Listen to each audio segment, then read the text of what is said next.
এই যে দেখো বন্ধুরা, বললাম না তখন দুপুরবেলা সেরকম কিছু রান্না করিনি, তো আমার হাজব্যান্ড এসছে সন্ধ্যাবেলা বাড়িতে, তো মাংস নিয়ে এসছে, তো তখন আমি আলু কাটছিলাম। আর এই যে দেখো মাংস বসিয়ে দিয়েছি। ভাই এমনি মনে হচ্ছে তোমার। ভালো হবে। কালারটা কেমন হয়েছে? ভালো হবে। তো কালারটা দেখছেন, কালারটা দেখুন মাংসের। তো কমেন্টসে অবশ্যই জানাবেন যে মাংসের কালারটা কেমন হয়েছে। আর মাটন কারা কারা পছন্দ করেন, পাতলা মাটনের ঝোল কারা কারা পছন্দ করেন, সোজা কথায় খাসির মাংসের ঝোল কারা কারা পছন্দ করেন, তো কমেন্টসে অবশ্যই জানাবেন। যে রাত্রিবেলা একটু কিছু করবো না, শুধু পাতলা পাতলা মাংসের ঝোল আর গরম গরম ভাত, কারণ দুপুরেও কিছু করিনি, শরীরটা খারাপ, আমার পুরো ঠান্ডা লেগে আছে। একটু ভালো হই আবার আবার ঠান্ডা লেগে যায়। আর আমাদের এখানে ঠান্ডাটাও বেশি পড়েছে, শিলিগুড়ি থেকে দার্জিলিং গ্যাংটক সবই আছে, তো পাহাড়ি জায়গা কাছাকাছিতেই থাকি, তো যার জন্য এখানে ঠান্ডাটা খুব ভালো মতো বোঝা যায়।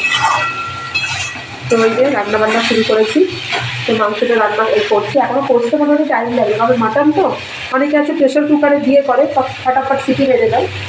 তো আমি মনে করি প্রেশার কুকারে সিটি মারার থেকে আস্তে ধীরে কষিয়ে করবো, ঢাকা দিয়ে লো স্টিমে, মনে হয় ভালোই হয় খেতে, খারাপ হবে না। কারণ চটপট করে যেটা বানানো হয় সেটা ভালো হয় না, যেটা টাইম নিয়ে আস্তে আস্তে করা হয় সেটা ভালোই হয়। তো তোমরা কীভাবে করো?